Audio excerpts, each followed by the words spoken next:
वंदे मातरम। शिक्षक साथियों, शिक्षा जगत से जुड़े अन्य कर्मचारी साथियों और विद्यार्थियों, आज का ये इम्पोर्टेंट वीडियो विशेष रूप से बालिका स्टूडेंट्स के लिए और उनके पेरेंट्स और शिक्षक साथियों के लिए है।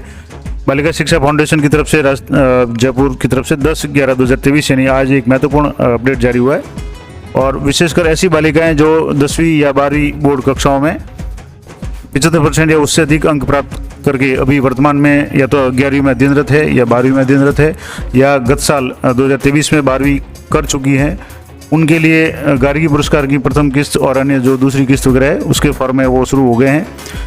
पूरा प्रोसेस मैं आपको लाइव बताऊंगा किस तरीके से फॉर्म आपको भरना है। पूरा प्रोसेस एक बालिका का फॉर्म भर के भी आपको बताऊंगा और सबसे पहले आपको निर्देश बता दूं क्या निर्देश है। तो इसका विषय है कि गार्गी पुरस्कार प्रथम किस्त बालिका प्रोत्साहन पुरस्कार की पात्र बालिकाओं से शाला दर्पण पोर्टल यानी बालिका शिक्षा प्रोत्साहन जो टैब है उस पर ऑनलाइन आवेदन दिनांक 15/12 तक भरवाए जाने के क्रम में यानी 15 दिसंबर तक आप आवेदन कर सकते हैं। तो लगभग महीने से भी ऊपर समय दिया है, तो यथाशीघ्र बालिकाओं के फॉर्म भर दिए जाए तो अच्छा रहेगा। उपरोक्त दिशा निर्देश लेख है कि माध्यमिक शिक्षा बोर्ड द्वारा आयोजित कक्षा 10वीं 2023 यानी जो इस साल बालिकाएं जो 11वीं में है और स्वामी विवेकानंद मॉडल स्कूल की 2023 में 75% या उससे अधिक अंक प्राप्त करने वाली बालिकाएं जो कि वर्तमान सत्र में 2023-24 में 11वीं में अध्ययनरत नियमित अध्ययनरत है और 2012 में जिन्होंने 12वीं की है, ऐसी बालिकाएं जिन्होंने 2023 में 12वीं की है और स्वामी विवेकानंद मॉडल स्कूल में भी अगर कोई ये बालिका है जिन्होंने 2023 में 75% या उससे अधिक अंक प्राप्त करके 12वीं उत्तीर्ण की है, उनके फॉर्म है वो भरना शुरू हो गए हैं, जिसकी अंतिम तारीख है 15/12 यानी 15 दिसंबर निर्धारित की गई है। अब इसमें कौन कौन सी बालिका भरेगी, या तो अभी जो बालिकाएँ हैं जो जैसे 10वीं में 2023 में 10वीं में थी, इसका हम लोग इस साल 11वीं में है, या 12वीं की परीक्षा 2023 में यानी इस साल कॉलेज में फर्स्ट ईयर वगैरह में है या फर्स्ट ईयर में नहीं है तो भी अगर 12वीं उत्तीर्ण है तो वो फॉर्म भर सकती है। और उसके लिए 10वीं जो भी उत्तीर्ण छात्रा हैं वो तो नियमित रूप से 11वीं में अध्ययनरत होनी चाहिए, लेकिन जो 12वीं उत्तीर्ण कर चुकी हैं 2023 में और 75% से अधिक अंक है वो सीधे फॉर्म भर सकती है। तो इसके लिए जो भी फॉर्म है वो इस संबंध में कार्यालय को निर्देशित किया जाता है कि आपके अधीनस्थ समस्त निजी और राजकीय विद्यालयों के संस्था प्रधानों को पात्र बालिकाओं से ऑनलाइन आवेदन दिनांक 15/12 तक शाला दर्पण पोर्टल पर भरवाए जाने तो पाबंद करें ताकि सभी पात्र बालिकाएं पुरस्कार से लाभान्वित हो सकें। और यदि आपके जिले में कोई पात्र बालिका पुरस्कार से वंचित रहती है तो इसका संपूर्ण दायित्व आप स्वयं का होगा। ये सचिव बालिका शिक्षा फाउंडेशन की तरफ से आज 10/11/2023 को महत्वपूर्ण जो आदेश निकाला गया। अब मैं आपको लाइव करके बताऊंगा कि किस तरीके से आपको आवेदन करने हैं। तो इसके लिए सबसे पहले आपको जो शाला दर्पण है उसकी मेन साइट जो है उस पर जाना है और मेन साइट पर थोड़ा सा नीचे स्क्रॉल करेंगे तो इस तरीके से यहाँ स्कॉलरशिप, खेलकूद प्रतियोगिता, राजज्ञान, इंटर्नशिप वगैरह इस तरह के अलग अलग जो मॉड्यूल है या टैब्स है उसमें आपको बालिका प्रोत्साहन वाला जो टैब है वो आपको क्लिक करना है। तो इस तरीके से यहाँ से आप क्लिक करते जाएंगे तो यहाँ बालिका टैब का जो जैसे वोकेशनल है, KGB है, SAQ है, इसमें अलग अलग टैब्स है। तो यहाँ जैसे बालिका प्रोत्साहन, बालिका शिक्षा प्रोत्साहन इस पर आपको क्लिक करना है। यहाँ जैसे आप क्लिक करेंगे तो आपके सामने जो नया एक टैब खुल जाएगा जिसमें ये जो आपको दिखाई दे रहा है यहाँ 3 जो नए अपडेट है। पहला, गार्गी पुरस्कार कक्षा 10 यानी प्रथम किस्त 2023-24 आवेदन भरने हेतु यहाँ क्लिक करें, यानी कि ऐसी बालिकाएं जो 2023 में जैसे 10वीं की और अभी 23-24 में 11वीं में अध्ययनरत है उनके लिए।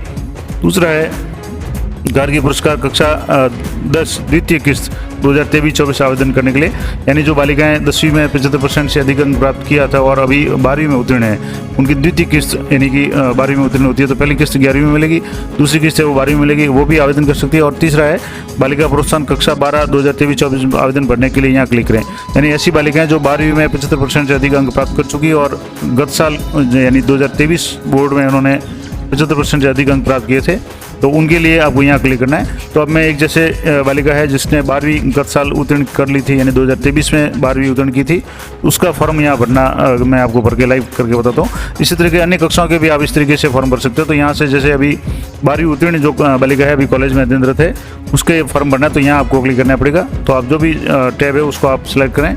ये अब यहाँ आपको बालिका का नाम, पिता का नाम, माता का नाम, 12वीं के रोल नंबर, मोबाइल नंबर और ईमेल आईडी ये एंटर करके आपको प्रमाणीकरण करना है।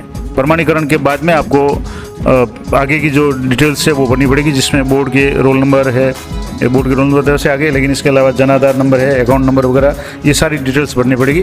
तो मैं एक बालिका का जो फॉर्म है वो आपको यहाँ भर के बता देता हूँ। उसके बाद में यहाँ से जैसे आपको डिटेल्स भरनी है तो मैं पहले तो यहाँ बालिका का नाम भर दिया, उसके बाद में यहाँ पिता का नाम है वो पिता का नाम आपको भरना है। तो यहाँ से ये पिता का नाम भर दिया। उसके बाद में माता का नाम है, तो जो भी बोर्ड की मार्क लिस्ट है उसके अनुसार आपको यहाँ से नाम वगैरह उनके जो भी है वो भरने हैं। तो अब ये माता का नाम हो गया। उसके बाद में अगला जो कॉलम है वो है वर्ष 2023-24 में 12वीं के रोल नंबर। रोल नंबर से पहले शून्य नहीं लगाना है, यानी जो भी रोल नंबर है सीधे रोल नंबर लिखना है, उसमें आपको 0 नहीं लगाना है। तो अब जैसे 12वीं के जो रोल नंबर थे वो मैं यहाँ एंटर कर रहा हूँ। तो जैसे ये रोल नंबर यहाँ से मैंने एंटर कर लिए और उसके बाद में आपको यहाँ मोबाइल नंबर और ईमेल आईडी ये दो एंटर करने हैं। तो मैं जैसे यहाँ मोबाइल नंबर एंटर कर रहा हूँ, उसके बाद में ईमेल आईडी यहाँ एंटर करनी है। तो जो भी ईमेल आईडी आप देना चाहें वो आप यहाँ दे सकते हैं। जैसे यहाँ मैंने एक ईमेल आईडी है वो एंटर कर दी और ईमेल आईडी एंटर करने के बाद में आपको प्रमाणीकरण पर क्लिक करना है। तो एक बार आप चेक कर लें बालिका का नाम, पिता का नाम, माता का नाम, बोर्ड के जो भी रोल नंबर थे वो बोर्ड के रोल नंबर आप यहाँ से चेक कर लें और मोबाइल नंबर, जो भी मोबाइल नंबर आप देना चाहें, और उसके बाद में ईमेल आईडी, क्योंकि बाद में आपको स्टेटस चेक करने के लिए इनकी जरूरत पड़ेगी। तो आप जो भी मोबाइल नंबर चालू हालत में वो भरें और यहाँ से प्रमाणीकरण पे आपको क्लिक करना है। जैसे आप प्रमाणीकरण पर क्लिक करेंगे तो यहाँ से आपके सामने इसमें ऊपर निर्देश है, मैं एक बार दोबारा बता देता हूँ कि सभी प्रविष्टियाँ करना अनिवार्य है, टेक्स्ट केवल इंग्लिश में पढ़ना है और आवेदन पत्र की सभी प्रविष्टियाँ पूर्ण करने के पश्चात फाइनल सबमिट करना है।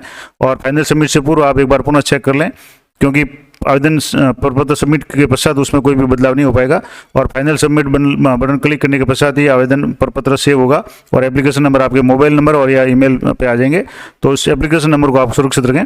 तो जैसे मैंने यहाँ भर दिया, नाम भर दिया, पिता का नाम, माता का नाम, कैटेगरी अपने आप आ गई, 12वीं के रोल नंबर है 22-23 में 10-12वीं की थी। उसके बाद में प्राप्तांक यहाँ ऑटोमेटिक आ गए। अब आपको यहाँ एक तो परसेंटेज लिखना है, तो यहाँ से जैसे जो भी परसेंटेज इसके बन रहे थे वो परसेंटेज आ गए। डेट ऑफ बर्थ यहाँ आपको एंटर करनी है, तो मैं यहाँ से कैलेंडर से आपको डेट ऑफ बर्थ जो भी सिलेक्ट है वो करनी है। अब जैसे यहाँ 2005 का जन्म है तो 2005 और जो भी डेट है वो डेट आपको यहाँ से सिलेक्ट करनी है, कैलेंडर से सिलेक्ट करनी है। और यहाँ से जैसे मैंने ये डेट सिलेक्ट कर ली, उसके बाद में ईमेल आईडी, मोबाइल नंबर ये आ गया। अब आपको यहाँ अगला जो काम करना है वो है कि आवेदन के समय आपके पास में अभ्यर्थी का जनाधार विवरण हो, क्योंकि जनाधार से बैंक अकाउंट जुड़ा हुआ भी होना चाहिए और जिसमें अभ्यर्थी का नाम और जन्म तिथि सही हो, यानी 10वीं और 12वीं के रिकॉर्ड में जो जन्म नाम की स्पेलिंग वगैरह है, माता पिता का नाम वगैरह वो और जनाधार दोनों में मिसमैच नहीं हो, नहीं तो आपके ऑथेंटिकेट नहीं हो पाएगा। उसके बाद में यदि अभ्यर्थी का नाम, जन्म दिनांक आधार या जनाधार में सही नहीं है तो अभ्यर्थी अपना जनाधार पहले सही करावे, उसके बाद ही आवेदन करें। और अभी जैसे 1 महीने भर का समय दिया हुआ है, तो ऐसे कोई स्टूडेंट है जिसके नाम में या जन्म तारीख में विद्यालय रिकॉर्ड और आधार जनाधार में अगर फ़र्क है तो पहले वो अपना आधार जनाधार अपडेट कराएं, उसके बाद ही ये करें, क्योंकि जनाधार प्रमाणीकरण के पश्चात ही ऑनलाइन आवेदन है वो भरा जा सकेगा। तो अब इसमें जनाधार है तो अभ्यर्थी को अपने खाते में, जिस खाते में राशि लेनी उस जनाधार में अपना अकाउंट अपडेट कराएं और जनाधार नंबर के साथ अपना जनाधार मेंबर आईडी भी यहाँ डालनी है। तो यहाँ 2 ऑप्शन आपके सामने है, पहला तो है जनाधार नंबर एंटर करना है, उसके बाद में जनाधार मेंबर आईडी जो भी होती है वो करनी है, उसके बाद जनाधार प्रमाणीकरण करना है। तो जब प्रमाणीकरण करेंगे तो आपके सामने इस तरीके से बैंक की डिटेल है, जिसमें अपने आप ऑटोमेटिक आ जाएगी कि खाता फैमिली एड का है या स्टूडेंट का है। यहाँ जैसे अभी ब्लैंक आ रहा है, खाता धारक का नाम है, IFSC कोड है, बैंक का नाम है, खाता संख्या है, कन्फर्म खाता संख्या और बैंक का नाम है और यहाँ फाइनल सबमिट है। तो अब सबसे पहले आपको यहाँ आधार और जनाधार नंबर और उसके बाद में जनाधार मेंबर आईडी ये 2 आपको एंटर करनी है। तो मैंने जैसे जनाधार नंबर यहाँ एंटर कर दिया, उसके बाद में यहाँ जनाधार मेंबर आईडी है वो भी आपको यहाँ एंटर करनी है। तो जैसे यहाँ मैंने जनाधार मेंबर आईडी यहाँ एंटर कर ली, तो ये अच्छी तरह से आप कंफर्म कर लें, चेक कर लें जनाधार नंबर और जनाधार मेंबर आईडी, उस बालिका की मेंबर आईडी है वो आपको जनाधार कार्ड पे मिल जाएगी, तो वो एंटर करनी है। और यहाँ जनाधार प्रमाणीकरण पे आपको क्लिक करना है। तो जैसे यहाँ प्रमाणीकरण पे आप क्लिक करेंगे तो ये डिटेल्स ऑटोमेटिक आ गई। यहाँ आप देखेंगे तो सेल्फ आ गया, क्योंकि स्टूडेंट का खाता जनाधार में जुड़ा हुआ है, ये खाता धारक का नाम आ गया, IFSC कोड आ गए, बैंक का नाम आ गया, खाता संख्या आ गई और खाता संख्या कन्फर्म ये भी ऑटोमेटिक आ रहा है और ब्रांच का नाम आ गया। अब आप फाइनल सेव करें उससे पहले ऊपर जो कॉलम थे वो आपको 2 कॉलम भरने। यहाँ से जैसे आपने ये सारी डिटेल्स, डेट ऑफ बर्थ वगैरह तो भर ली, ये जनाधार यहाँ आ गया कि जनाधार ऑथेंटिकेटेड। अब यहाँ आपके राइट का निशान आ रहा है, सक्सेस आ रहा है, तभी आपका फॉर्म आगे प्रोसीड होगा, अन्यथा नहीं होगा। तो आप एक बार ये जरूर चेक कर लें कि आधार, जन आधार और विद्यालय जो रिकॉर्ड है उसमें कोई फ़र्क नहीं होना चाहिए। अगर फ़र्क है तो पहले आप जन आधार या आधार अपडेट करवाएं, उसके बाद ये काम होगा। अब उसके बाद में आपको यहाँ सेलेक्ट करना है विद्यालय जहाँ से उत्तीर्ण की है। तो जैसे गवर्नमेंट स्कूल है या प्राइवेट स्कूल, तो गवर्नमेंट स्कूल है। अब यहाँ से आपको डिस्ट्रिक्ट सेलेक्ट करना, तो जैसे मैंने डिस्ट्रिक्ट सेलेक्ट कर लिया। उसके बाद में ब्लॉक सेलेक्ट करना है कि कौन से ब्लॉक में आप जो भी विद्यालय जहाँ से 12वीं की उत्तीर्ण वो विद्यालय कौन से ब्लॉक में। और यहाँ जैसे अभी इसमें से लिस्ट में नाम नहीं आ रहा है, तो आपको यहाँ जो भी विद्यालय का नाम है वो आपको यहाँ लिख लेना है। तो टाइप करके आप लिख लें। तो यहाँ से मैं जैसे स्कूल का नाम यहाँ लिख देता हूँ। तो अब यहाँ एक बार आप अच्छी तरह से पूरी चेक कर लें। यहाँ से जैसे छात्रा का नाम, पिता का नाम, माता का नाम, कैटेगरी, 12वीं के रोल नंबर, कौन से साल में 12वीं की, तो 22-23 में। उसके बाद में प्राप्तांक कितने हैं, प्रतिशत कितने हैं। उसके बाद में जन्म तारीख क्या है, मोबाइल नंबर, ईमेल आईडी, ये भरने के बाद में यहाँ आपको जनाधार नंबर और जनाधार मेंबर आईडी एंटर करके आपको ऑथेंटिकेट पे क्लिक करना है। अब जैसे यहाँ ऑथेंटिकेट हो गया है तो यहाँ आपको विद्यालय का नाम यानी विद्यालय का नाम और उसके बाद में डिस्ट्रिक्ट और ब्लॉक सेलेक्ट करना है। उसके बाद विद्यालय का नाम सेलेक्ट कर लेना है। उसके बाद में ये डिटेल्स से ये ऑटोमेटिक आप जनाधार ऑथेंटिकेट होते ही अपने आप आ जाएगी। जनाधार से जुड़ा हुआ स्टूडेंट का खाता होगा तो स्टूडेंट का आ जाएगा, अगर फैमिली एड का खाता होगा तो फैमिली एड का आ जाएगा। और ये सारी चेक कर लें कि जो भी डिटेल्स है ये सही है, और अगर सही है तो उसके बाद में आपको यहाँ फाइनल सेव पे आपको क्लिक करना है। तो मैं जैसे यहाँ फाइनल सेव पे आपको क्लिक करके बता रहा हूँ। तो यहाँ से जैसे आप क्लिक करेंगे तो ये आ गया, कृपया ध्यान दें डिटेल्स सेव सक्सेसफुली, और ये एप्लीकेशन नंबर है वो आ गए। अब एप्लीकेशन नंबर आपको नोट करके रखना है, और इसको कभी भी आप जब भी कोई ज़रूरत पड़े तो आप एप्लीकेशन नंबर से इसके फॉर्म को ट्रैक कर सकते हैं कि कहाँ तक पहुँचा है, या DO से वेरीफाई हुआ नहीं हुआ, या जो भी है। अब यहाँ से आपको इस तरीके से यहाँ क्लोज कर लेना है।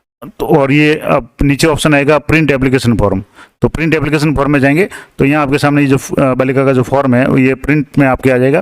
तो यहाँ आवेदन की संख्या आ जाएगी, छात्र का नाम आ जाएगा, मोबाइल नंबर, जन्म तारीख, पिता का नाम, माता का नाम, कैटेगरी, उसके बाद में क्लास, रोल नंबर, वर्ष, प्राप्तांक, प्रतिशत, email ID, Jan Aadhaar member number और जन आधार नंबर, कौन से विद्यालय से इसने 12वीं की, ब्लॉक का नाम, डिस्ट्रिक्ट का नाम। उसके बाद में ये IFSC कोड वगैरह ये सारे आ जाएंगे। और यहाँ क्लोज बटन है, इसको क्लोज करें। आप अगर आपके पास प्रिंटर है तो यहाँ से प्रिंट करें, और प्रिंटर नहीं है तो आप इसको सेव कर सकते हैं, एज ए PDF सेव कर लें, ताकि कभी भी जरूरत पड़े आपके तो यहाँ से आप इसको सेव कर लें। तो जैसे मैं इसको सेव कर ले रहा हूँ, जो भी नाम आप देना चाहें उस बालिका के नाम से सेव कर लें, ताकि आपको बाद में कभी भी जरूरत पड़े तो आप इसको प्रिंट कर सकते हैं, या आपको जो भी मिलेगा। तो यहाँ से जो भी आप सेव करना चाहें आप एक बार सेव कर लें। उसके बाद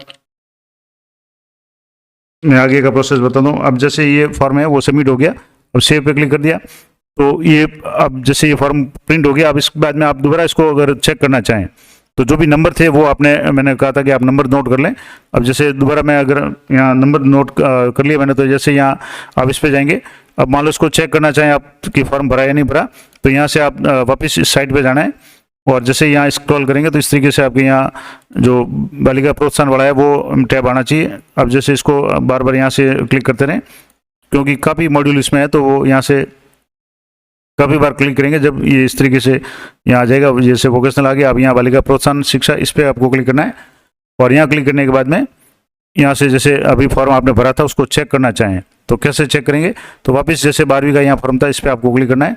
तो यहाँ क्लिक करने के बाद में यहाँ अलग अलग तरह के ऑप्शन आएंगे, जैसे आवेदन पत्र प्रिंट करें। जैसे एक तो आ गया गार्गी पुरस्कार द्वितीय, बालिका प्रोत्साहन 12वीं का आवेदन करें और आवेदन प्रिंट करें। मान लो अभी जैसे आवेदन जो आपने किया था वो आपके नंबर भूल गए या आप इसको प्रिंट करना चाहें किसी और जगह से, तो आपको यहाँ जो बालिका का नाम है वो लिखना है। मैं जैसे आपको बालिका का नाम लिख करके या इसको वापस दोबारा किस तरीके से आपको प्राप्त करना है वो मैं आपको यहाँ वापस करके बताता हूँ एक बार, ताकि आपको बाद में भी इसकी ज़रूरत पड़ेगी। तो कभी भी आप इसको अगर मान लो सेव करने से भूल गए या कुछ टेक्निकल प्रॉब्लम हो गई तो आप यहाँ से इसको वापस दोबारा प्रिंट कर सकते हैं। तो यहाँ से मैंने जैसे अब यहाँ से आपको रोल नंबर या एप्लीकेशन नंबर एंटर करना है। अब जैसे रोल नंबर आपके पास है तो रोल नंबर कर सकते हैं, एप्लीकेशन नंबर मान लो आप भूल गए तो आपको यहाँ से रोल नंबर एंटर करना है। तो मैंने जैसे यहाँ ये रोल नंबर एंटर कर लिए। उसके बाद में यहाँ से आपको कैप्चा पढ़ना है। तो कैप्चा जो भी स्मॉल लेटर कैपिटल लेटर ये आप यहाँ ध्यान रखें। तो मैं जैसे ये कैप्चा जो है इसको एक बार भर के आपको दे देता हूँ। यहाँ से जैसे R कैपिटल B और उसके बाद में 2RA जो भी कैप्चा है, और यहाँ से आपको प्रिंट एप्लीकेशन पे क्लिक करेंगे तो इस तरीके से आपके सामने ये एप्लीकेशन शो हो जाएगी जो अभी आपने भरी थी। तो इस एप्लीकेशन को आप कभी भी यहाँ से प्राप्त कर सकते हैं। और उसके बाद में जो आवेदन का जो ऑप्शन है वो आगे आ जाएगा कि आप आवेदन भी बाद में चेक कर सकते हैं कि किस तरीके से किस स्टेटस पे है, जो एप्लीकेशन है वो स्वीकृत हो गई या नहीं हो गई, वो या जो भी होगा वो आपके स्टेटस है वो बाद में यहाँ ऑप्शन आ जाएगा।